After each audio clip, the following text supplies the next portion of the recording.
வணக்கம். கிம்ப் டுடோரியலுக்கு நல்வரவு. வடக்கு ஜெர்மனி பிரேமனில் இருந்து ரால்ஃப் ஸ்டெய்னார்ட்டால் இந்த டுடோரியல் உருவாக்கப்பட்டது. கடைசி டுடோரியலில் டிராவிங் டூல்ஸ் பற்றி காட்டினேன். அப்போது அப்ளை ஜிட்டர் பட்டன் எப்படியோ காணாமல் போய்விட்டது. அதை செய்வது எனக்கு நினைவிருக்கிறது.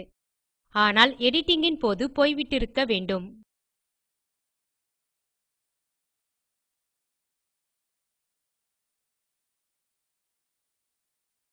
இங்கே சில கோடுகளை வரையும் போது இது மிருதுவான ஓரங்களை கொண்டிருப்பதையும் இது பெண்ணால் செய்யப்பட்டது போல இருப்பதையும் காண்க. இப்போது அப்ளை ஜிட்டர் ஐ சொடுக்கி அமவுண்ட் ஐ கிட்டத்தட்ட பாதி அல்லது அது போல அமைக்கவும். பெயிண்ட் பிரஷ் சற்று சீரற்று இருப்பதையும் ஓரங்கள் முன்பு இருந்ததைப் போல வழவழப்பாக இல்லை என்பதையும் காண்க.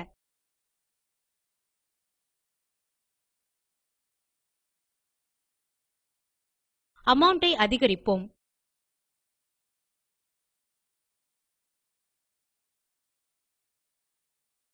இப்போது மேகப்புள்ளிகள் நான் வரைந்த கோட்டை சுற்றி பரப்பப்பட்டிருப்பதை காணலாம்.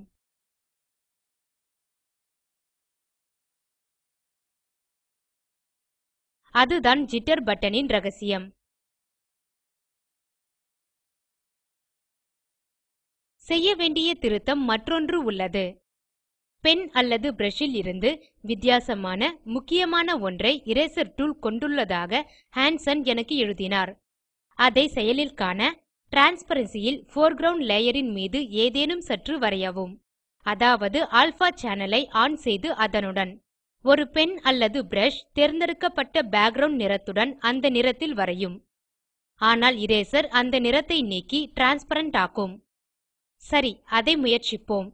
கருப்பு என் போர்க்ரவுண்ட் நிறம் மற்றும் ஆரஞ்சு என் பேக்கிரவுண்ட் நிறம். லேயர் பெயர் தடிமனாக இருப்பதை காண்க. அதாவது அல்பா சேனல் இந்த படத்தில் இல்லை. எனவே அல்பா சேனல் ஐ ஆன் செய்கிறேன். எனவே இரேசர் ஐ தேர்ந்தெடுப்போம்.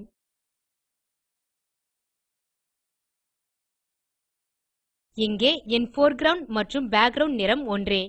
எனவே கன்ட்ரோல் கிளிக் ஐ அழுத்துவதன் மூலம் ஆரஞ்சு நிறத்தை பேக்கிரவுண்ட் நிறமாக எடுக்கிறேன்.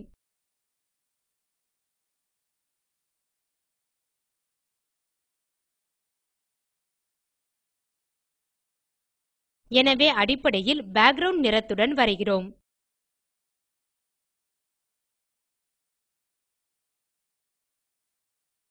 இப்போது லேயர் ல் வலது சொடுக்கி ஆட் அல்பா சேனல் மூலம் அல்பா சேனல் ஐ ஆன் செய்கிறேன்.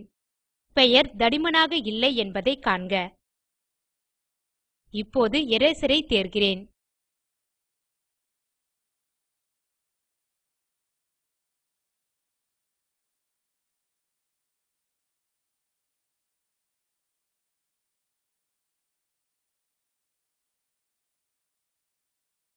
போர்க்ரவுண்ட் மற்றும் பேக்கிரவுண்ட் நிறம் அழிக்கப்பட்டதை காண்க. இப்போது பெயிண்ட் பிரஷஸ் பற்றியும் வரைவதற்காக தேர்ந்தெடுக்கக்கூடிய பிரஷஸ் பற்றியும் மேலும் சொல்கிறேன். எனவே இந்த கிம்ப் டுடோரியலில் பிரஷஸ் பற்றி பேசலாம்.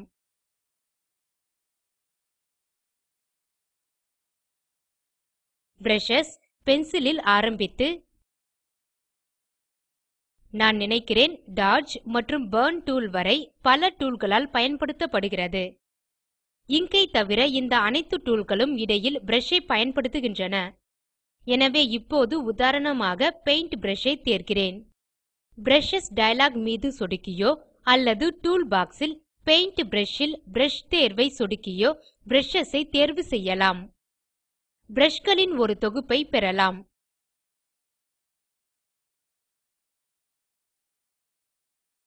இங்கே சுற்றி சிறிய குறிகள் உள்ளன.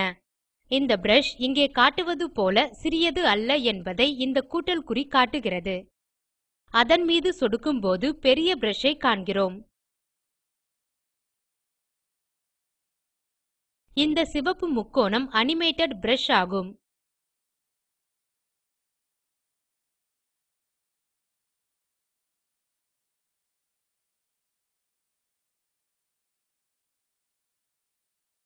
இதை இங்கே முயற்சிக்கலாம்.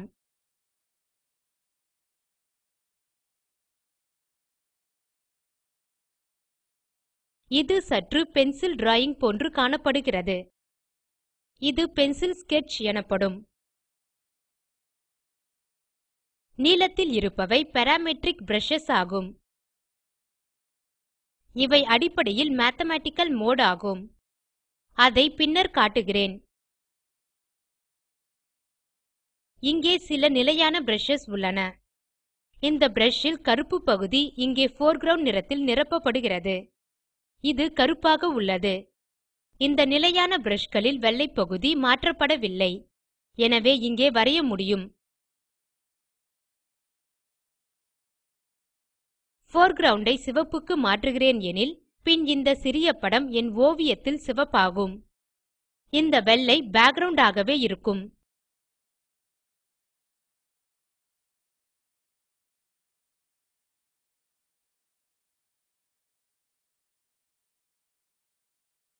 இது போன்று சில மற்ற brushகளும் உள்ளன. Pepper colour brush. இங்கே ஒரு மிளகாயை வைக்க முடியும். இந்த மிளகாய்களின் ஒரு கோட்டையும் வரையலாம்.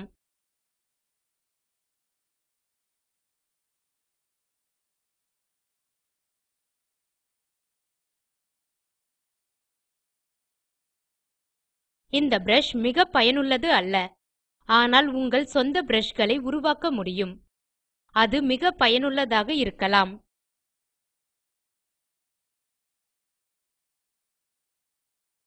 இங்கே ஒரு நல்ல பிரஷ் உள்ளது. இது வைன். வைன் ன் ஒரு கோட்டை வரையலாம்.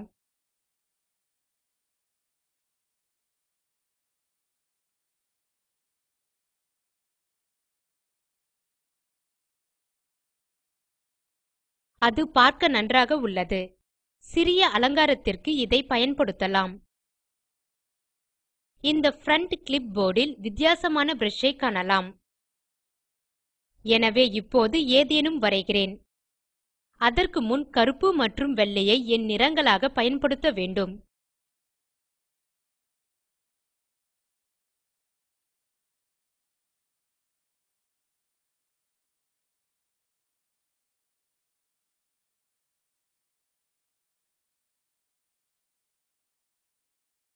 எனவே இப்போது இந்த ஓவியத்தை சுற்றி ஒரு சதுர பகுதியை தேர்கிறேன்.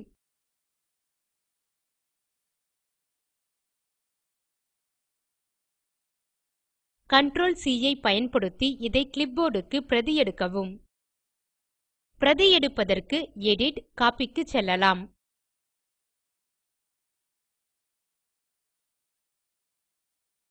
அல்லது வலது சொடுக்கி கோப்பி க்கு செல்லலாம். இப்போது என் பெயிண்ட் பிரஷ் ஐ இங்கே தேர்கிறேன். பின் கிளிப்போர்ட் டயலாக் ஐ தேர்கிறேன்.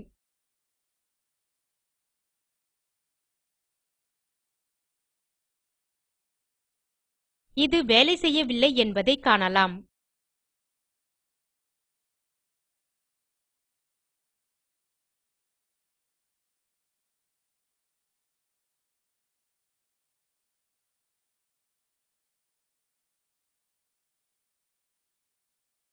இந்த தேர்வில் மட்டுமே வரைய முடியும்.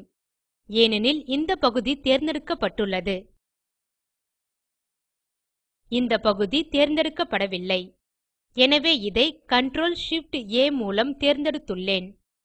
இப்போது வரைய முடியும். என் சிறிய பூ மேல் வருவதை காணலாம். சிறிய பூக்களின் கோட்டை கூட வரையலாம். அது நன்றாக இருக்காது. ஏனெனில் பேக்கிரவுண்ட் உம் பிரதி எடுக்கப்படுகிறது. ஒவ்வொரு பூவும் மற்றொன்றின் மேலே வருகிறது.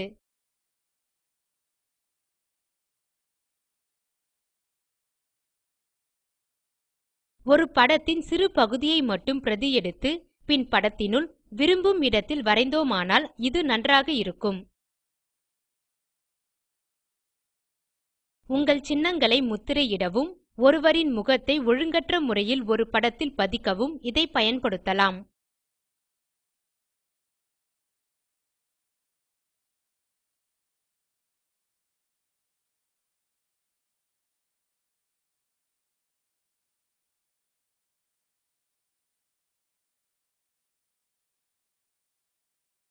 இங்கே பிரஷஸ் பக்கத்தை திறக்கும்போது பிரஷஸ் பற்றி சற்று மாற்ற முடியும். இங்கே முதலாவது ஸ்பேசிங். இன்னும் நான் தேர்ந்தெடுக்கப்பட்ட என் கிளிப்போர்ட் பிரஷ் ஐ கொண்டுள்ளேன். 100% ஸ்பேசிங் உடன் செல்லும்போது அழகான பூக்களின் கோட்டை வரையலாம்.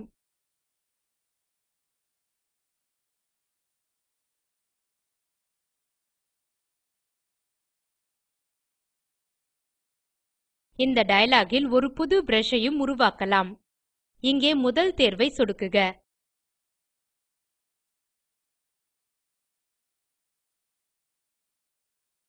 ஆனால் எடிட்டிங் தேர்வு. எனவே இரண்டாம் தேர்வை சொடுக்குக. இங்கே புது பிரஷ் ஐ உருவாக்கலாம். ஷேப் இல் வட்டம், சதுரம் அல்லது சாய் சதுரத்தை தேர்ந்தெடுக்கலாம். சாய் சதுரத்தை எடுப்போம். இந்த ரேடியஸ் ஐ மாற்ற முடியும். அதுபோல சில ஸ்பைக்ஸ் ஐயும் இந்த பிரஷ் க்கு சேர்க்கலாம்.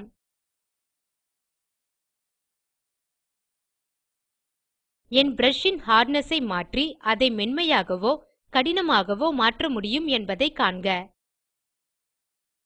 ஆஸ்பெக்ட் ரேஷியோ வையும் மாற்ற முடியும்.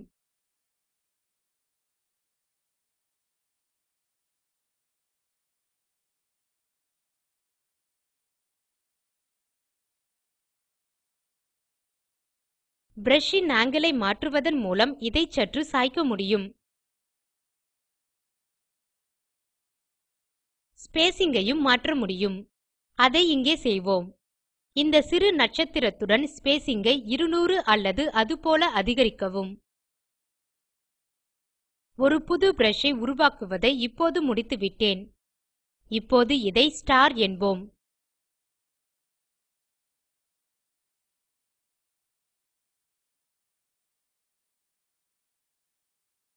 இப்போது பிரஷ் டயலாகில் உங்கள் புது ஸ்டார் பிரஷ் ஐ காணலாம்.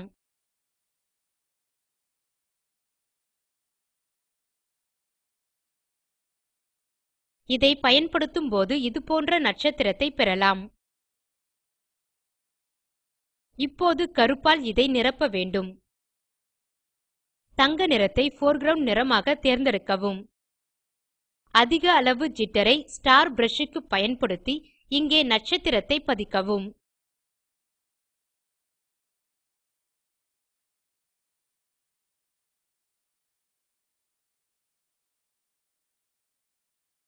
ஜிட்டர் மிக அதிகமாக உள்ளது என நினைக்கிறேன். இது பார்க்க நன்றாக இல்லை. இது ஒரு புது பிரஷ் ஐ உருவாக்குவதற்கான விரைவான வழியாகும்.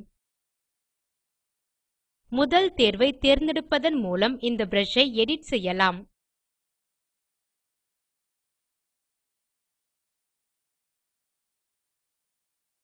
ஆங்கில் ஐ சற்று மாற்றி திருப்பலாம்.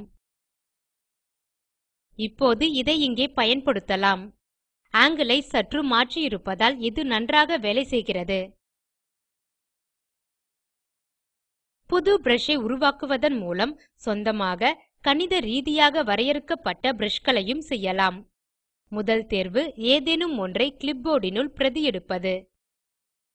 கடைசியாக இணையத்தில் இருந்து பிரஷ்களை பெறுவதை இந்த டியூட்டோரியலில் நான் காட்ட விரும்புகிறேன். கிம்ப் பிரஷஸ் என தேடுவதன் மூலம் இதை எளிமையாக செய்யலாம். ஐசிடினாவின் டிவியன்ட் ஆர்ட் ஐ இங்கே உதாரணமாக கொண்டுள்ளேன்.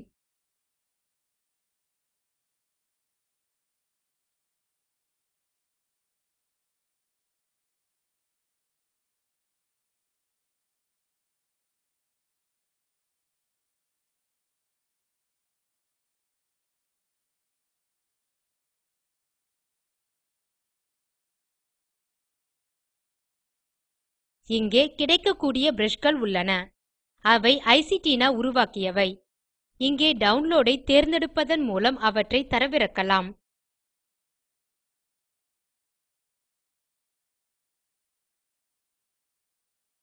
அதை டிஸ்க் சேமிக்கிறேன்.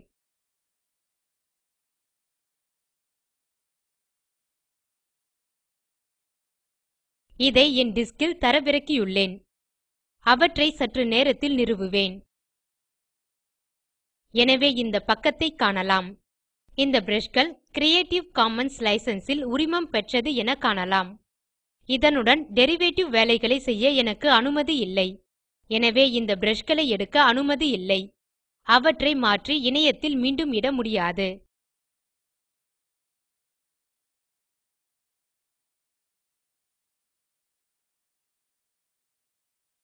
ஆனால் அவற்றை பயன்படுத்தலாம், அதனுடன் வேலை செய்யலாம். ஐசிடினாவுக்கு மேற்கோளுடனும் மூல இணைப்புடனும் அவற்றை என் இணையதளத்தில் வெளியிடவும் முடியும். கிம்ப் brushes-க்கு ஒரு இணைப்பு இருப்பதையும் இங்கே காணலாம். மற்ற இணையதளங்களில் மேலும் பல brushகளும் உள்ளன.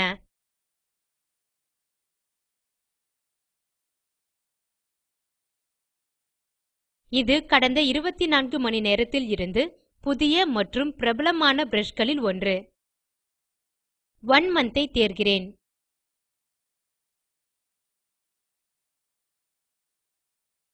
இப்போது பல்வேறு brushகள் இருப்பதை காணலாம்.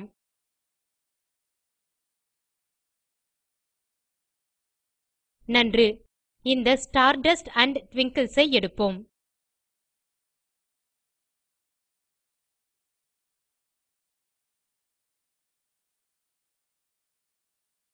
ஆனால் இது முற்றிலும் ஆச்சரியமானது.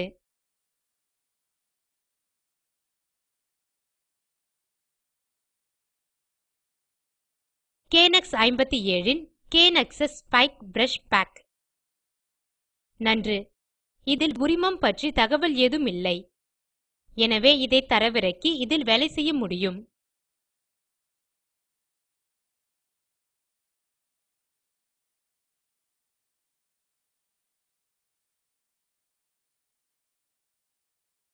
டவுன்லோட்-இல் சொடுக்குகிறேன்.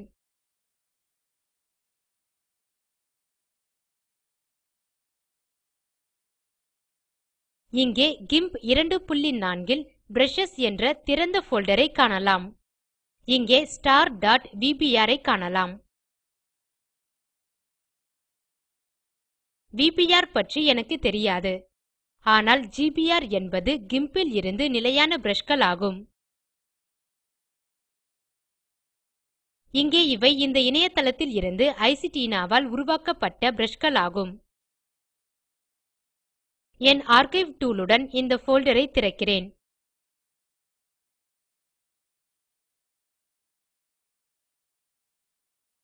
அங்கே ஜேபிஜி இல் வாட்டர் கலர்ஸ்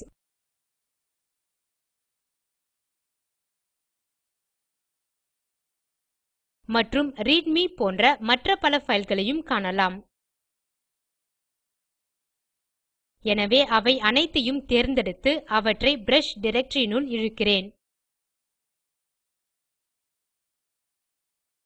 இங்கே அவை உள்ளன. கேனக்ஸ் ஸ்பைக் பிரஷ் பாக்-க்கும் அதையே செய்கிறேன்.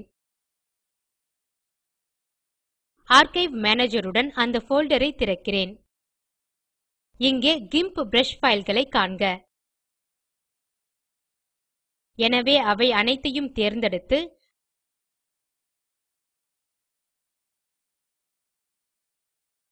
அவற்றை பிரஷ் டைரக்டரி-னுள் இழுக்கிறேன். இப்போது என் பிரஷ் டைரக்டரி-யில் அனைத்து brushகளையும் கொண்டுள்ளேன். எனவே என் ஆர்க்கைவ் மேனேஜர் ஐ மூடுகிறேன். இங்கே இந்த போல்டர்-ஐயும் மூடுகிறேன். GIMP-க்கு வருகிறேன்.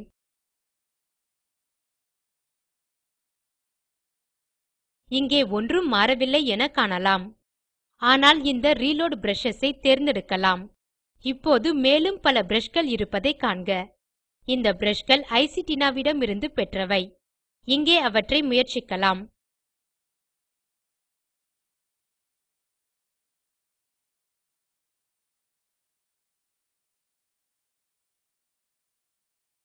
இந்த brushகள் வாட்டர் கலர் போன்றவை. எனவே இங்கே வாட்டர் கலர் பாக்ஸ்-இல் இருந்து நிறத்தை தேர்ந்து வரையலாம். இந்த brushகள் முத்திரை பதிக்க மட்டுமே பயனாகும். வரைவதற்கு அல்ல. இந்த brushகள் தன்னகத்தே அதிக ஜிட்டர் கொண்டவை.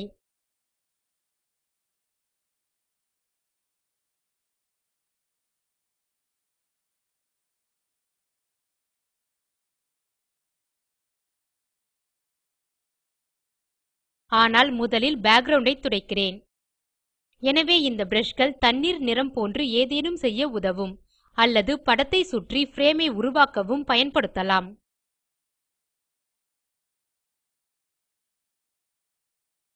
எனவே இப்போது கேனக்ஸ் பிரஷஸ் ஐ காண்போம். அவற்றை முன்னர் பார்க்கவில்லை. அதை முயற்சிப்போம். இந்த brushகள் பெரியவை. மீண்டும் இவை முத்திரைக்கானது. முற்றிலும் வித்தியாசமானது. அவற்றுடன் வரையும்போது அந்த அளவுக்கு நன்றாக இல்லை. ஆனால் ஸ்பேசிங் ஐ அதிகரித்து ஒபாசிட்டி ஐ குறைக்கும்போது அது நன்றாக இருக்கும். ஏதேனும் ஒன்றுக்கு சுற்றி ஓரங்கள் வேண்டுமானால் இது நன்றாக இருக்கும். ஆனால் இந்த brushகள் கிராபிக்கல் ஆர்டிஸ்ட்களுக்காக உருவாக்கப்பட்டவை. புகைப்படக்காரர்களுக்கு பயனுள்ளதாக இருக்காது. ஆனால் அநேகமாய் அவற்றை பயன்படுத்த ஒரு வழியை தேடலாம். brushகள் பற்றி பலவற்றை கூறியுள்ளேன் என நினைக்கிறேன்.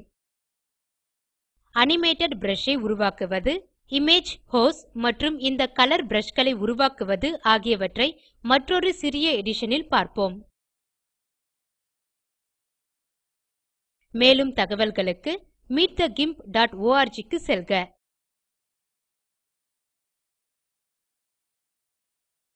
கருத்துக்களை info@meetthegimp.org க்கு அனுப்பவும். இந்த டுடோரியலை தமிழாக்கம் செய்து குரல் கொடுத்தது ஐஐடி பாம்பேவில் இருந்து பிரியா. நன்றி.